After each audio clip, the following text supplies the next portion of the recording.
Well, thank you, Denise. So let me tell you why I got interested in this idea of better angels. And it's probably something that you've experienced as well as I have. And that is that I've become very, very concerned about the changing culture in our country, particularly about the political disrespect that we constantly hear on the news or the social media, and the way that very complex issues seem to be turned into sound bites. So questions that really deserve serious consideration seem like they're irreconcilable extremes because we just so reduce them.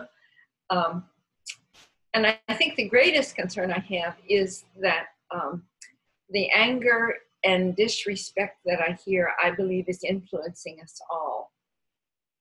Even, I think when we constantly are in a place where we're hearing disrespect and people angry and shouting at each other, that it can't help but influence us. It makes us feel angry. It makes us feel disrespectful.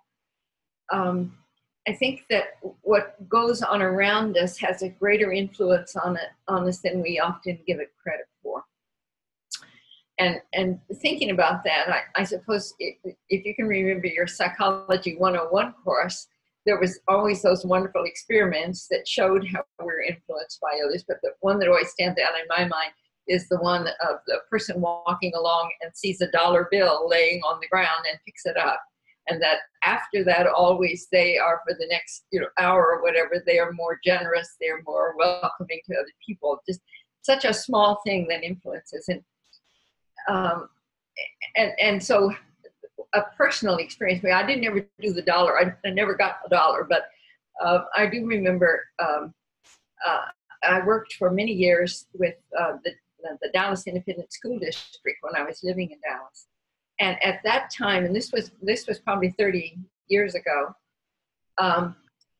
all of the children's books, the reading books, the books children learn to read from, showed boys going out and having adventures. They were building tree houses. They were running races. They were doing all those things. And all the girls in all those books were having tea. They were playing with their dolls. They were being passive and quiet. And so what we were trying to do at that time was to get the book publishers to publish books in which girls were more active and books in which they had adventures.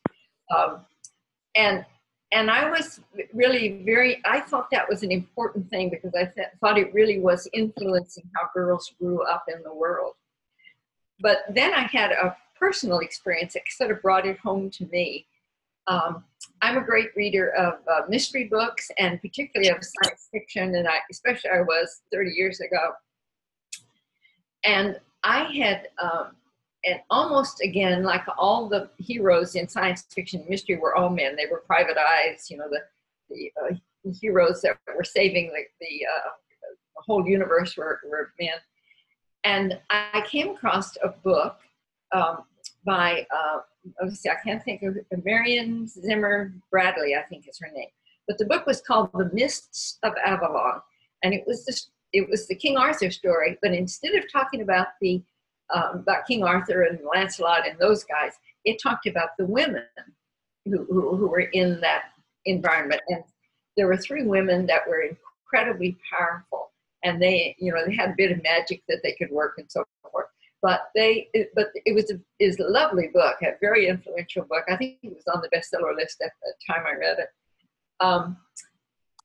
But the amazing thing was that after I read it, for at least 3 or 4 weeks, I felt incredibly powerful. And I could see the difference in myself that I had, that I had sort of picked up this idea that women could be powerful from this piece of fiction. And it made me make a vow to myself that I was not going to read any more books in which the hero was a male. I was going to read books in which the hero was the woman and did amazing things. And I pretty well kept to that. There quite often I get a book on Audible or somewhere and I'll start listening to it and I'll think, nope, that's not going to make me feel powerful. That's not going to make me feel better in the world. And I turn it off. So I'm absolutely convinced that we are influenced by what's going on around us. and that we're influenced by all this vitriolic conversation we see on TV, on newspapers, and social media. I don't believe it's possible to let all that anger coming into us without impacting us. So if we are continually hearing about the other side, whichever the other side is, whether it's conservative or liberal or Democratic or Republican, we're constantly hearing about the other side as a stereotype. I think that influences us, and that we need to be in an environment in which we are seeing the people on the other side as human first and as opinion second.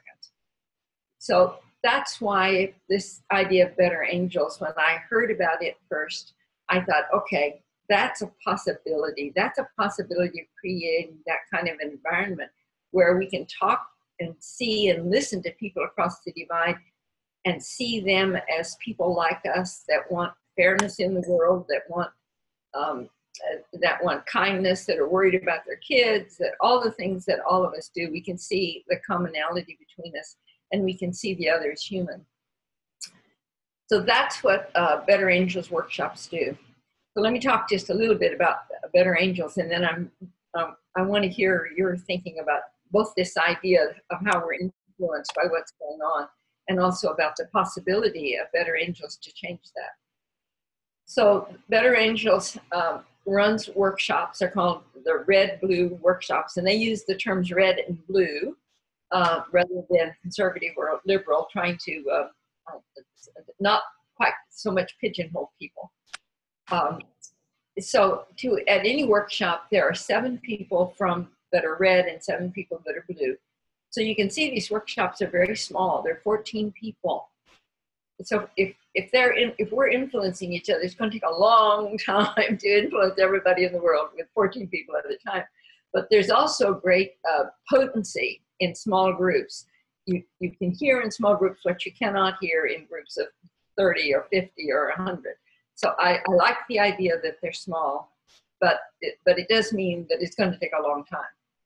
So the workshops, I'll tell you about the ones that are 6 hours long. There's also ones that are 3 hours long, and they're also skills workshops. So there are several different things that Better Angels is doing. But let me just describe one workshop or one exercise in the 6-hour workshop. And this one's called a stereotype exercise. And if you've been working OD for a while, you'll recognize it because it's not a new kind of a thought. So what we do with the stereotype exercise is we put, after an introduction, of course, where everyone, and in fact, let me say a little about the introduction, because in the introduction, we ask people to say a little about an experience in their life that brought them to the being red and blue. And that's an amazing activity to do at the beginning, because people, you get a sense not of their opinion, but how they came to that. So you can disagree with their opinion, but it's hard to disagree with their experience. So it brings a sense of humanness from the beginning. But the stereotype exercise is one of the first types exercises we do after everyone's come and gotten acquainted. And that puts the red participants in one room, and it puts the blue participants in the second room. And there's a moderator with each one of them. And what they're asked to do is to say, like the reds are asked to say, what do blues, how do they stereotype you? What do they say about you? So an example might be a blue might say that the reds are racist, or that they are against immigrants, those kinds of stereotypes.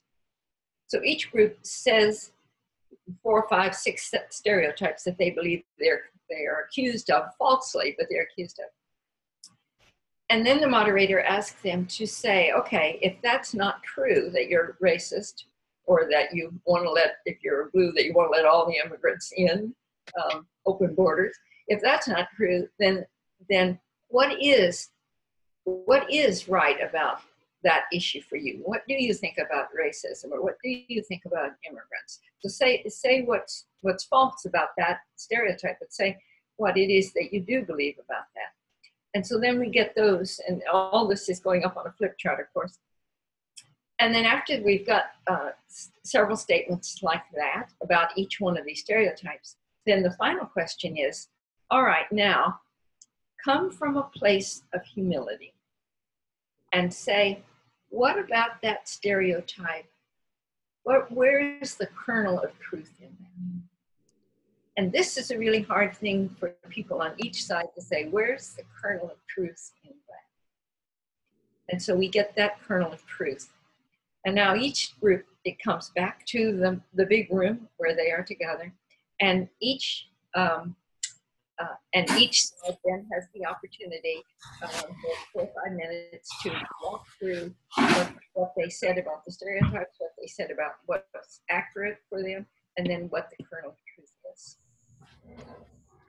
And after the reds have done that and the blues have done that, the most important question that the moderator asks is, what did you learn from listening to the other side?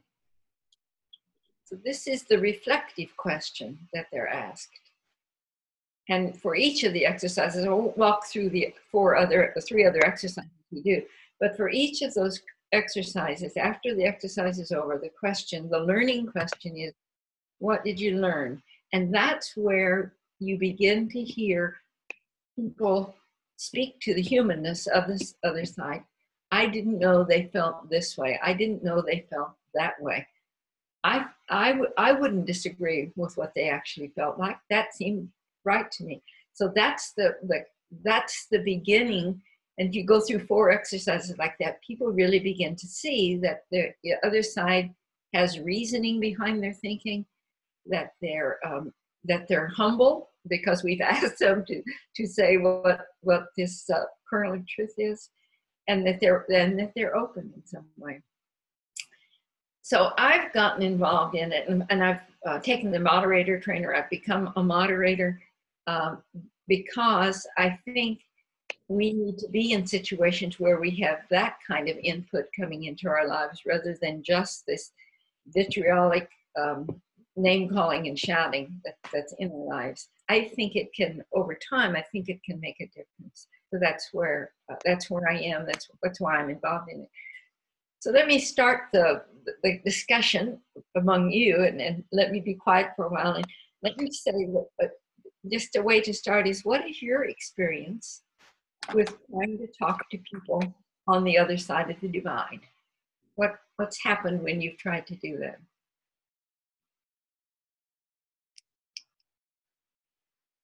This is Diana speaking. I don't know, Nancy, if you want us to just jump in or write in the chat. Please do jump in. Absolutely. Just unmute yourself and come on in. I find my own tolerance to be as low as it's ever been in my life, and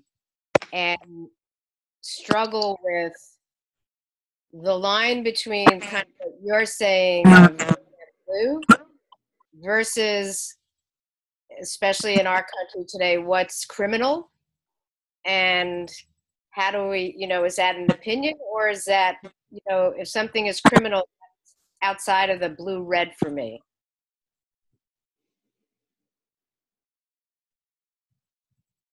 Does that make sense? Yeah, I'm not going to try to respond. Thank you, Diane. I'm not going to try to respond to everyone because I really would like you to respond to each other. So let me be, knowing that's going to put some silence in, but let me be quiet and let others respond and think to what you've said. And I'll come in at some point too. Can you hear me? So I think things are at a low point, and I think it has a lot to do with our culture has sort of evolved to a point where we have a big industry which is to instill fear in people, and you find it on the internet, and you find it on television and so forth. People who make their living by threatening people, by telling you how the other side, whatever your side is, the other side is is planning on abusing you or taking away your security or whatever. So this has led to a situation what I find myself in when I meet somebody or when I'm in a position of just kind of getting to know them. You don't really have to ask what side are you on. It comes up. It's a test that they throw this out in the conversation, usually quite early in the conversation. They throw out little hints, little tests to see that they want to know what side you're on. And it could be politics, it could be religion, it could be a number of issues. But I find people early on in a relationship testing me to see what am I? How am I a threat to them? Am I part of that group that's causing them a problem? And they're looking for either to identify me as a friend or foe. And this to me is very unfortunate because it misses something of an opportunity, which I think is what should happen in a relationship. Is you should start out by trying to identify what you like about the other person and what you appreciate in the other person. But what's happened is the introduction turns into a test of, are you my friend or my enemy? So I'll get off at that point and let somebody else pick up on that thought. Hi, thank you, Michael. And after I ask this next question, I'd love to have you share where you're finding yourself in those conversations, if there's particular work that you're doing or groups that you're working with where that's experienced. But another question that I have for the whole group, and thank you, Diana, because I think that do we find that we're put into situations where we need to establish to some extent either relationship or some immediate level of trust, and we haven't been given the space, time, or luxury to have what I would call sort of casual understanding. I mean, I remember an introduction, development of a relationship. I remember going into many, many meetings, professional meetings and group meetings where we had the equivalent of icebreakers. What book are you reading? How long did you commute today? Things that would allow you to establish you as a person versus you as either an icon or a representative of something. And now we don't have that same luxury. So if anyone else would like to sort of share or comment on that, I'd appreciate it, but thank you.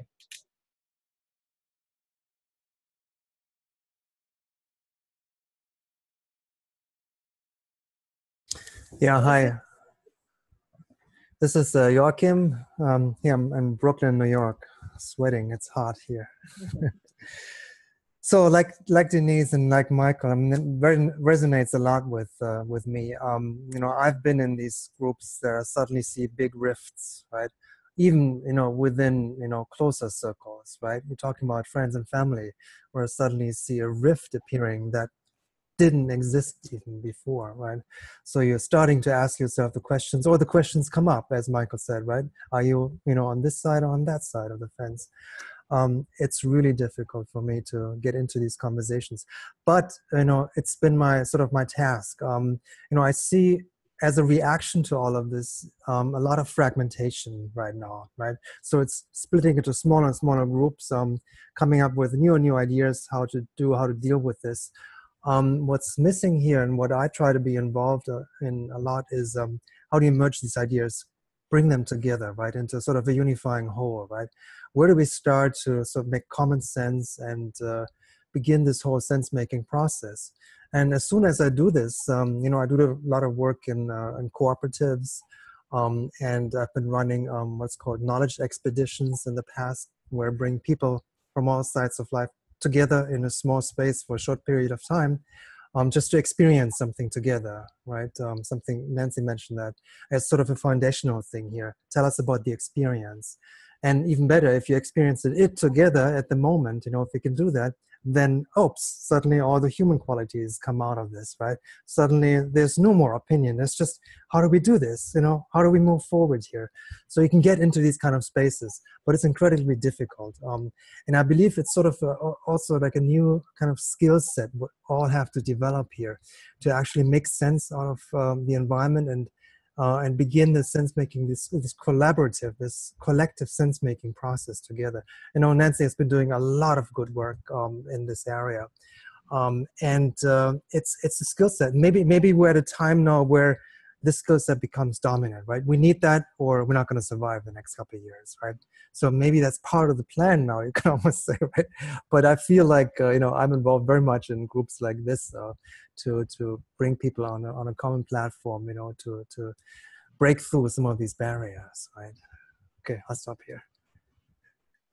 So this is Diana, just going back where in the context you've all mentioned, as we've been talking, the different contexts in which we work and how do you do this in those settings? And it seems to me that context is really important and that the stakes, I think one of the things that makes for the intensity is the stakes feel very, very high to people. So for me, if you're working in a refugee situation or if you're working around issues of race or Black Lives Matter, you're the, how can I say this? The thermometer is already so high and who gets to convene the conversation? Where does the conversation take place? So I think there's some counterpoint we need. I don't know what it is that responds to the very real and legitimate intensity where people feel under threat. And that can be either in the political setting. I mean, I was talking about crimes. Obviously, I was talking about our president and our whole country. But even inside of these small organizations now, there's such polarization around these issues. Or, you know, you can be in a progressive organization and have very different opinions about Black Lives Matter and then all lives matter. And then, you know, you just, there's, I mean, I just think when people feel endangered, that it's very hard to have the luxury and the space to get to that common conversation. And so, Denise, you were talking about ice breaking and trust. And I've been in organizational development for a long time, but it really almost takes people who, and I'm learning this through the refugee situation, who work in these extreme circumstances to begin conversations that are not threatening and where everything isn't like a tinderbox. I'll stop. Diane, I find myself in what you talked about as well. I often find myself meeting new people and Mike talked about people doing the test, but I often find myself avoiding raising anything that could possibly imply that I'm on one side or the other, because it seems like if I do that, then I'll immediately be put in a box. So I don't know if others feel that, but I find a real wariness in people around the willingness to even sort of let you know very much about who they are. You know, if you find out I'm a vegetarian, will you immediately decide I'm a blue instead of a red? You know, it's kind of that extreme, I think. So let me add to what Nancy's saying, because I think there's something very positive about what she's doing, and that is she's refusing to participate in this way, to advertise that she's one side or the other. And I think in a way that's very helpful. And I think it would be even more helpful if you could identify people. Well, what if saying that you're a better angel meant that you would not do those things, that you would not throw out your position on this or that, that you're a person who refuses to play that game. I would like to see a kind of a national movement of maybe people who would identify themselves as better angels or aspiring to be better angels or better angels in training or whatever.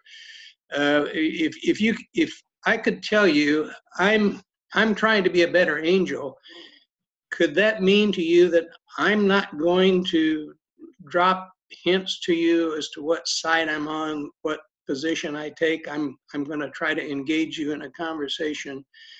I'm going to try to find your better points. I'm going to try to find your gifts and the things about you that I like, and I'm not going to go that other direction.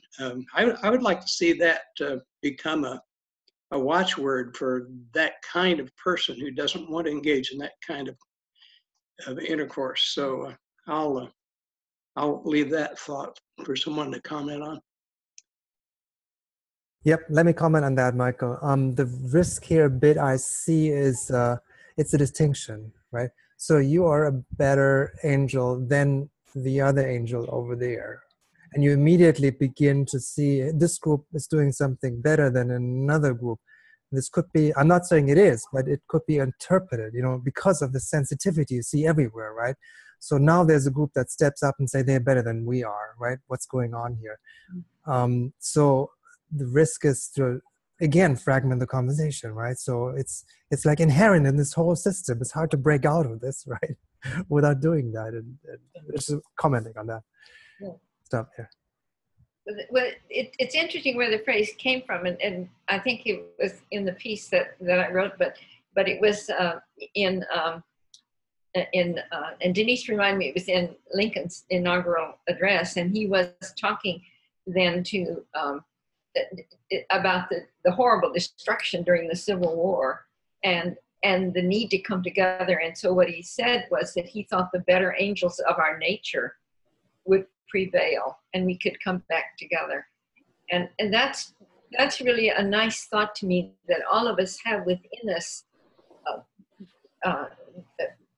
in our own nature, we have, this ability, this better angel inside of us to speak and to heal the divide that was at that time of the Civil War. I see that as very hopeful, and I believe that's true. At least my small experience with these Better Angels meetings is that people do come away feeling positive about the people on the other side. And they do it from listening to what the other side is saying. It's an interesting thing to me that during the Better Angels meetings, there are no times when when people are asked to have an argument or asked to try to promote their side, they're always asked to listen to the other side. That's the whole point, is to listen to the other side. It's very different kind of a meeting, I think. Hi. So I read this book not too long ago, and actually it was a long time ago. But anyway, it was this book that said that one of the difficulties we have in this country is that we do divide ourselves into only two sides. And we tend to bifurcate the discussion, when actuality is just multi-fractured. And I would prefer an approach for getting together and attaching to our better angels, not through intellectual kinds of discussions or position kinds of discussions, because those by nature, or how we are currently, require a defense. And it's the defense that causes some of these problems. What I've seen work better for bringing people together are more group activities in terms of games, common tasks, problem solving, where you're not coming together with one side or another, or one opinion or another.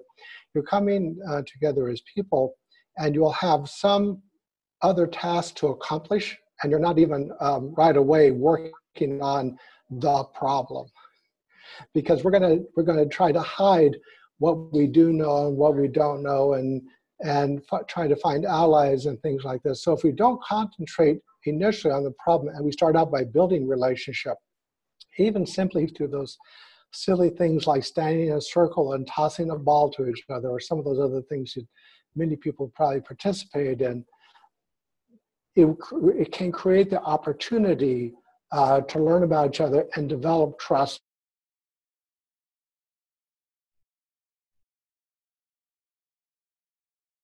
Ones. I like very much what you said, Mike. That makes good sense to me, and it's a bit of what Joachim was saying, that and when he takes people on expeditions together, they're focused on something other than that divide. I think those are really important. To shared experience, I think, is really important. So it makes me think of something my father always taught me about being in organizational life, which is never talk about politics or religion, lest it divert you from the common goal that you have or what people actually have in common. I mean, the challenge with that is that it can kind of keep the conversation superficial because our identities are so wrapped up in our political views, our spiritual journey, our religious views. And so there's a way it seems like it might consign us to having relationships that are somewhat more superficial, maybe more harmonious, but where we don't really share who we are. At the same time, the thing that I struggle with this whole thing is that all my conversations with the other side are in my family. So I'm kind of a lone wolf in my family.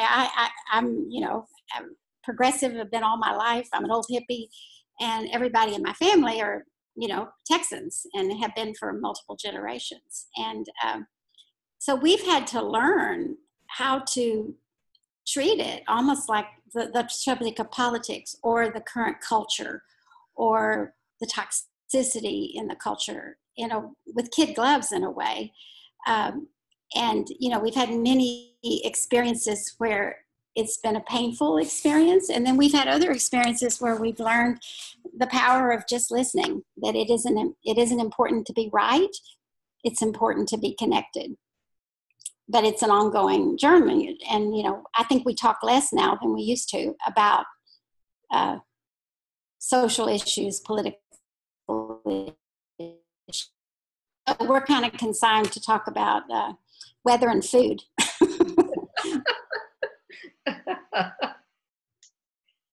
So is it important that we do talk about not, I don't want to say political issues, but some of the issues we're dealing with in politics and other things are really serious issues that we do have to find some solution to. So it seems like avoiding doesn't seem like a solution in the end. Right. I want to comment on the idea that was brought up of getting people together and talking about other things, because I too think that that's an excellent idea, and I don't think it starts out superficial, of course, because you're trying not to talk about certain things. But what happens is that you reach a point in your relationship, even though it starts on an artificial basis, where you're beginning to discover what you like about other people and what their gifts are, and you're finding that their gifts and their personalities are really not correlated with their political views or their religious views or whatever it is that people are polarizing on. And so if you do this over a long enough period of time, you get to the point where you really like some of these people who are, it turns out, diametrically opposite you on certain issues, and then you can kind of tolerate their position a lot better. I can tell you from my own experience, one of my very best friends is probably 180 degrees different from me on certain issues, but we get together, we even talk about those issues, but it doesn't devolve into an argument or anger. It's just something that just kind of rolls off and we go on being friends. But that has to develop out of some kind of a beginning where you have a chance to get to know the person and appreciate them. And I'll get off with that. I like that a lot, and Mike, it makes me think of a story I heard just recently. It was actually on Krista Tippett's podcast, her podcast called On Being, when she talks about some of these issues in depth. And she told the story of a young man, his name was Derek, who was the heir apparent of the white nationalist movement. And he went to Harvard, and he didn't tell people at Harvard that he went to Harvard as a student, and he'd been doing this stuff as a teenager and so forth. But he went to Harvard as a student, and he didn't tell people his convictions around this white nationalism thing.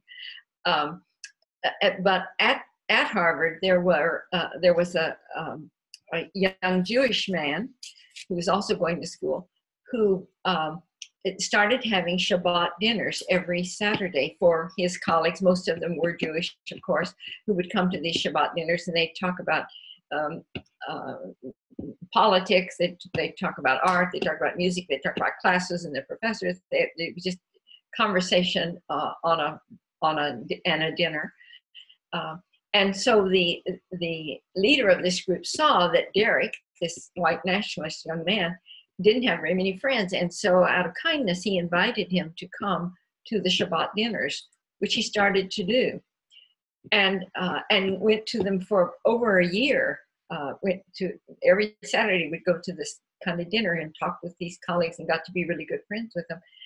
And then someone on the campus outed him, and people began to know that he was this white nationalist leader. And then he began having conversations with these people he had been having the dinners with, but they were a very different conversation. And out of those more serious conversations about beliefs, he changed his mind about being a white nationalist. He left the movement.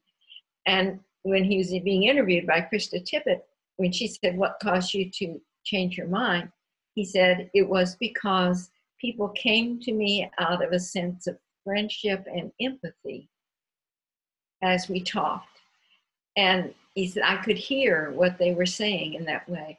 So it reminds me, Mike, of what you've just said. If you can establish what you like about the other person, if you can establish friendship and colleagueship with them, then it might be possible to have these, it might be possible to influence each other, whether it's influencing him away from his beliefs about white nationalism, or whether it's simply influencing each other in terms of seeing that the other person has reason for what they're saying.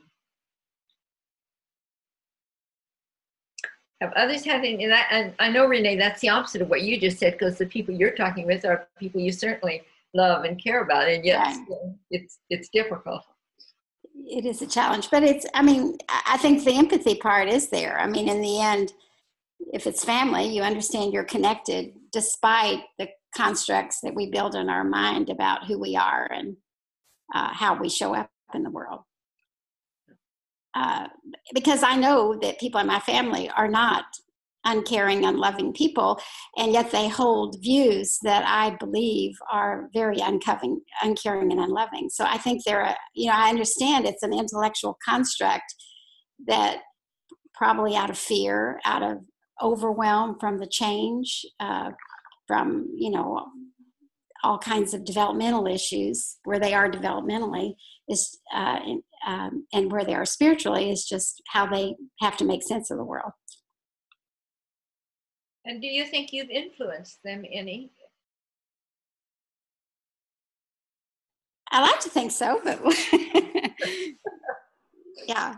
People, it's really hard. It's really easy to hold a stereotype until you meet the person. And I think that's true for them as well. They'll have what I consider racist stereotypes, but when they're with a person who is different, with a different background, that's not who they are. So, unfortunately, the way we think about the world is our biggest problem. So I come from the same kind of family. I mean, my family fought against each other in the Revolutionary War and in the Civil War and everywhere else. And when you talk to relatives from the South, it's as if their way of thinking is just natural for them. It's not something that they have to really think about very much.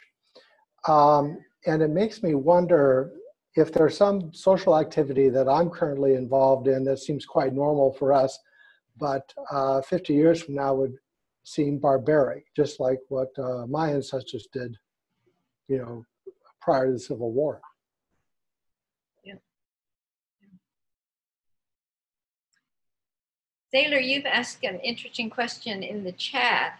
When does tolerance turn into complicity? Can you say a little bit about what brought that thought to you?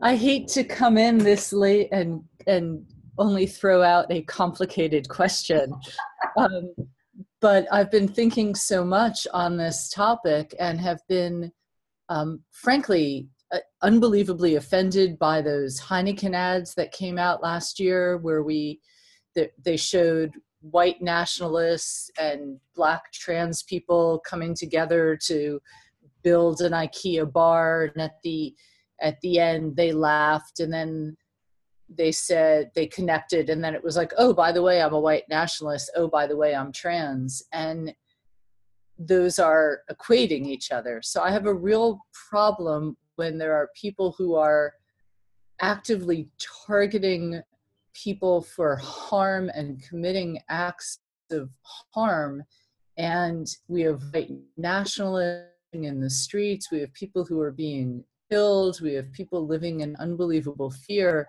And so when does this idea of tolerance, I will tolerate your viewpoints, I love you even though you believe and contribute to these horrible things, when does that turn into complicity? At what point are we morally obligated to confront the divide? Let me comment on that. The problem with confronting the divide, as I see it, is that confrontation almost never results in resolution. And that's actually a pretty good description of war, is a kind of confrontation that can't be resolved. So even though we all feel like we really desperately need to confront, I think we have to be very careful how we do it. Because when you confront somebody directly, you just get their back up, basically. I think there are ways of confronting indirectly that probably are more productive, but I would be very careful about simply saying you're wrong and I'm right and so forth. So this is Neil Baker talking. I think that question, when does tolerance turn into complicity, I don't know the answer to that. But I also appreciate Michael's comment about the tone of confrontation. So I don't have an answer to this. I can only tell you that when people are very clear about their values and their stance about things, it is inspiring to me. And there are dividing lines to be drawn that are important. So for example, during one of Obama's elections, he said, healthcare is a right. I know that many people do not believe in that, but that cuts to a very deep moral and ethical feeling of mine. Another example is on Bainbridge Island, where I live. The Japanese American community was put in concentration camps during World War II. And there's a memorial, and there was a guy in the community who was very vocal about that was a rational action to put them in concentration camps. It was justified. and he was attacking the school board for allowing education about the Japanese internment. And one of my friends who's was head of the school board said, no, there are some things that are just wrong. And so I don't know the answer to the question, but I value that kind of moral, ethical clarity. Maybe it's I don't know, Nancy, I was curious in Better Angels, how do you manage that? Because I don't see how I could not be clear about certain things. I really appreciate the depth of your thinking on that, Neil. I think Better Angels is trying to help people see that people on the other side are human and that they're not stereotypes. But I don't think they're trying to and in that sense, I think they're trying to reduce the divide so that we're not stereotyping each other. We are seeing people, but I don't think they go as far as you want to go, as far as I'd like to go in terms of I would say solving, really addressing some of these issues like the ones you've raised. I mean, I agree, there are things that from my perspective, I simply see as wrong. But I know there are people on the other side that would say it's simply wrong, some of the things that I don't think are wrong. So it's really, you know, I think it's so complicated, but I don't think Better Angels is attempting that level yet. You know, perhaps it goes back to what Michael was saying about, it occurs to me about that while I can be definitive and state my values and what I think is right or wrong, I can, to a certain extent, be open to exploring alternatives. And so, for example, I saw a remarkable public broadcasting station show where they had 5 people who were very much against Obamacare, and they spent 2 hours exploring it. And at the end of those 2 hours, one of the persons who was very individualistic, felt that it was wrong, that healthcare is not a right, came around to seeing, well, maybe given the complex interaction of elements, he could consider paying a little bit more taxes to make sure people get healthcare. So again, I don't have answers here. These are just impressions I've had, but what Taylor brought forth was is a very compelling question to me. Yes.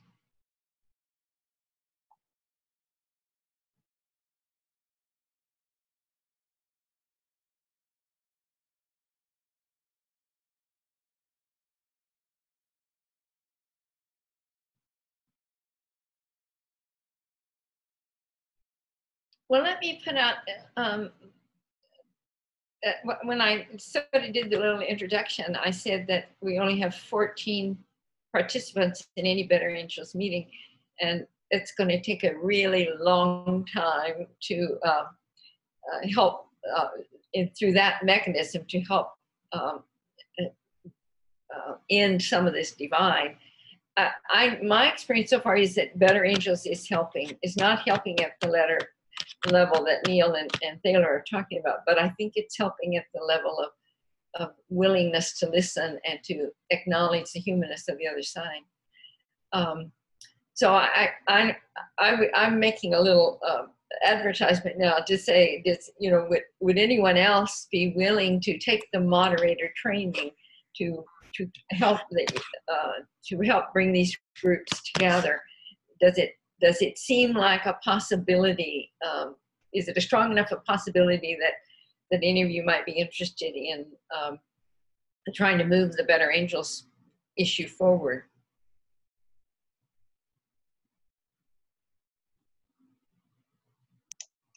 I would like to know more about it. I'd certainly like to know how you go about getting groups together to participate in this kind of thing, and that would be very helpful in knowing whether or not I wanted to invest my time in it. Yeah, you have a little packet of some kind of information about that, or some of the video or whatever that we could look at, I think would be helpful. And Nancy, as I've said to you, I'm very open to it as well. I would see it as being like therapy for me. I would think that regardless of the political view, red or blue, if they come to a group, if a person comes to a group like that, that indicates a level of openness that is not typical. And so I certainly see it as being a really, really positive step, but it does seem a little idealistic to really address the deeper divide and the inherent fear and distrust that there is, that's part of the larger problem. I would guess, regardless of political views, people who show up for one of those conversations has a level of openness that is admirable. I think so. I think we're getting moderates in these Better Angel meetings. I don't think we're getting the extreme ends that come to the meeting. I put up in the chat the URL for the Better Angels groups, which is better-angels.org. And just to speak to Mike's issue for a minute, it's so I think it's organized. The organization, I think, is pretty good. They for every meeting they have people who are they have an organizer who's a red organizer and a blue organizer, and the blue organizer gets the blue people to come, and the red organizer gets the red people to come, and then the moderators are neutral. We think of ourselves as purple, but we're neutral. So we don't do the organizing, but there are organizers that bring the groups together and set the date and set up the meeting, and then the moderator comes in and moderates the meeting. And the training for it is quite extensive. It's about 30 hours. It's all online, but it's about 30 hours of watching videos of the guy who designed the meetings. His name's Bill Doherty. He's at the University of Michigan, I think. And he's really quite skillful. And so you watch him go through a whole meeting, lead a whole meeting, and then you also read through the detailed instructions about how to do it. So it's an investment in time, the 30 hours of sort of learning it. But I found just watching the videos really, I was just impressed with his masterfulness of leading this kind of a group, and his ability to stay out of the confrontation and to help people in the group stay out of confrontation, but stay with listening and appreciation. So if anyone's interested in more besides going online and looking at what it says online, I'd be just more than happy to talk with you individually or about how to, about the moderator training or how to start. It seems we've just started in Texas. I went to the first meeting in Texas in Dallas of Better Angels, and now I'm going to moderate one in Austin, and there's one that's starting in Houston. But most of it has been in the Northeast and in the Northwest, as you would expect, where everything starts, I guess. But anyway, we're bringing it to we definitely are starting to bring it to Texas. Nancy, I was also, and I did write it in the Zoom chat, but it might be fun and I say fun, but I do think beneficial if possibly a group of people, and I can send it out through the Plexus Network, who may want to do the online training, but then come together, because I have not gone through the training, but I'm very interested in it. But it does align with other engagement tools and other programs that I've done in the past that allow disparate groups to come together for engagement and discussion and dialogue. And I think what has been so lovely about today's pop-up is that it has been an opportunity for us to sort of pose some questions and share what we're doing. But now I have this absolute need to be in community with the group more, to have more conversations and to say, okay, so we've just gone through the first 10 hours of this training. Where are you seeing that, how you're shifting your patterns of how you interact with people and help people? How is that starting to present itself? And to some extent, I think that we have we have to take leadership roles, and all of the people and groups and organizations that we're touching to be able to start to do this. And it would be great to share that with other people. So I'm inspired, and thank you, Nancy. This has been unbelievable. And thank you for commenting on the collage behind me. It's my life of patterns, but it was done by, I will just comment on this. It was done by an artist who passed away a number of years ago, and he did it when he was living in France in the 1920s. And the thing that for me is so amazing is the first time I saw it, I noticed that he had these beautiful sketches in the background, and it reminded me of the primitive cave paintings. So we always start from somewhere, and we're always going to somewhere else, and we build a collage along the way. So with that, I'm going to be quiet, and Nancy, I'll let you conclude. Any other comments from people? Well, I just would like to say, back to you, Denise, that I think there are people on the call that don't know about Plexus. So why don't you take a minute or two and talk about Plexus, because people might also be interested in that organization, which has done so much amazing work. Thank you. Oh, terrific. Well, if you are not familiar with Plexus, I did put the URL in there, but Plexus Institute has been around for about 20 years. And we've continually sort of adapted and changed and looked at different sort of areas of interest, but all of them have been built upon a foundation of how does complexity thinking, how does adaptive practice, and how does engagement allow us to deal with very complex problems or complex systems. And although a number of us and many people who have been part of Plexus have been very scientifically oriented, we also have really a strong history and legacy in working with groups and looking at design thinking, organizational design, large group facilitation, and actually getting into the organization and working with the people to elevate conversations, models, and ways for looking and thinking of better ways for people to be more productive and comfortable in their systems. We have a lot of resources. We offer these pop-ups for folks to sort of tee up new conversations and questions, and then to see what emerges. So I feeling that we have some interesting things that could come out of this pop-up.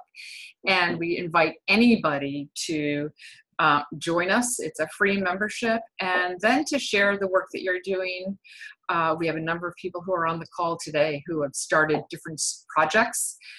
And we also have a number of sort of proven models and sort of facilitated workshops and work that we've done within healthcare education at very large scales and then at a very local level.